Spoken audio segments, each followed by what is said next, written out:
It fills me with great pleasure and a little sadness to say a few words in his honor.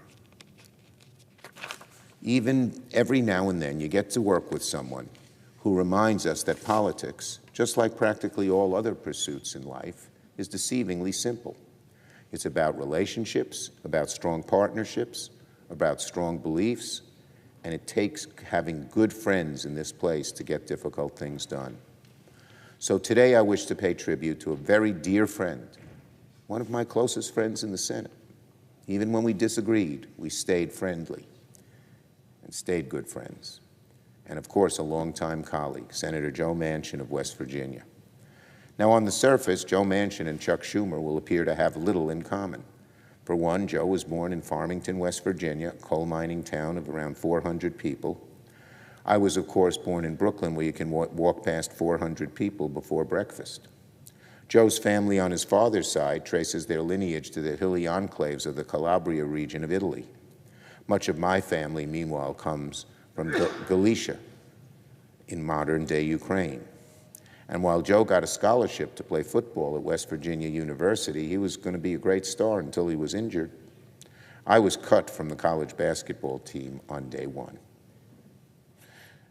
The coach asked me, could I dribble? I said, it's not my strong suit, sir. He said, go home. Beneath the surface, however, Joe and I have some unexpected common links. We both have grandparents whose lives were shaped in dramatic waves by union life. My grandfather went as far as helping his employees form a union in Utica, while his grandfather sadly was fired for trying to organize a union in Farmington. Both of our fathers were small business owners. Joe's dad took over a family grocery store where Joe himself worked for much of his early years, while my dad ran an exterminating business. And both our families found home within communities where everyone knew your name and where hard times forced everyone to come together. For Joe's family, it was the awful day that the Manchin grocery store burned down. When Joe recalls the incident, he has said that that moment taught him the value of persistence. That's something my dad, my late father, always talked about, and the importance of leaning on your community to rebuild from tragedy. And that's something any New Yorker will relate to. So yes, Mr. President, it is with common threads that fill me today with gratitude. These are links that shape who Joe Manchin, the public servant, is at his core. Someone who wants to keep alive the very same American dream his family got to enjoy, a place where hard work, community, and equal opportunity are the keys to a better life. Some of the biggest accomplishments of the past few years would not have done without Joe's help. He was always able to reach across the aisle to help us achieve the kind of bipartisan legislation that we're so proud of in these past two Senates. Without him, we couldn't have gotten the Inflation Reduction Act done. He was persistent. He was a tiger on that one. He and I got alone together in 1 week. We sat in a room, a little room. No one knew we were negotiating the IRA. Joe didn't want anyone to know because he would be besieged by people. And so we sat in that room day in, day out. And all of a sudden, the legislation, after no one knew we were doing it, popped out. And as a result, so much was accomplished.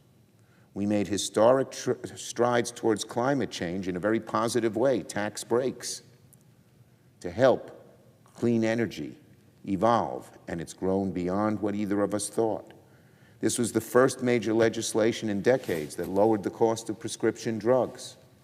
And there was Joe Manchin and Chuck Schumer, close friends, colleagues, with the mission, get this done. And we did it in that little room, all alone. At the same time, Senator Manchin was always reminding us that deficit reduction was important. And in the IRA, which he appropriately named the Inflation Reduction Act, for every dollar we invested, we also saved towards cutting down the deficit through this bill.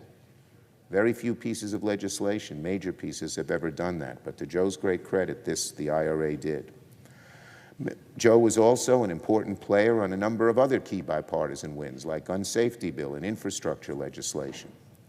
Under our majority, even though I had lots of disagreements and we had a few fights, not physical, he would have clobbered me in those, Joe Manchin has been an invaluable partner, a dedicated public servant, and a dear friend until the end.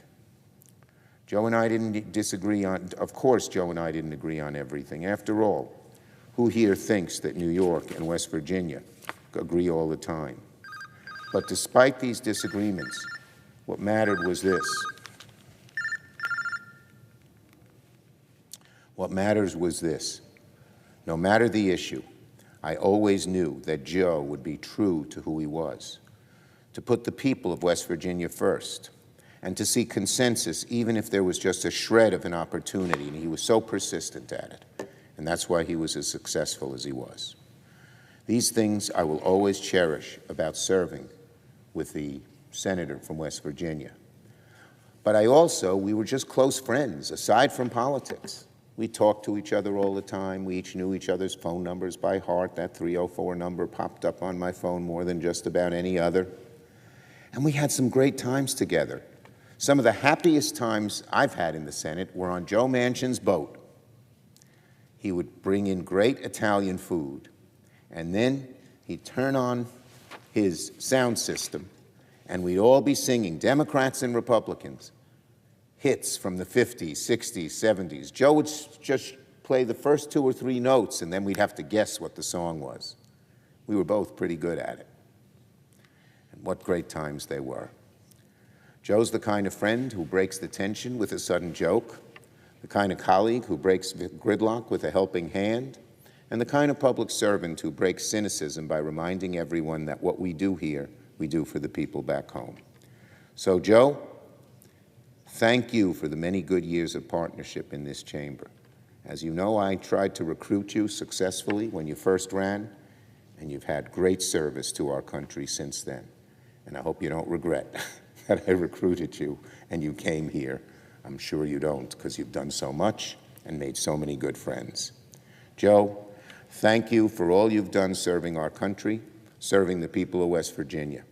We wish the best to you, to Gail, to your beautiful family, which you always talk about, and to all the people of West Virginia who you so admirably served.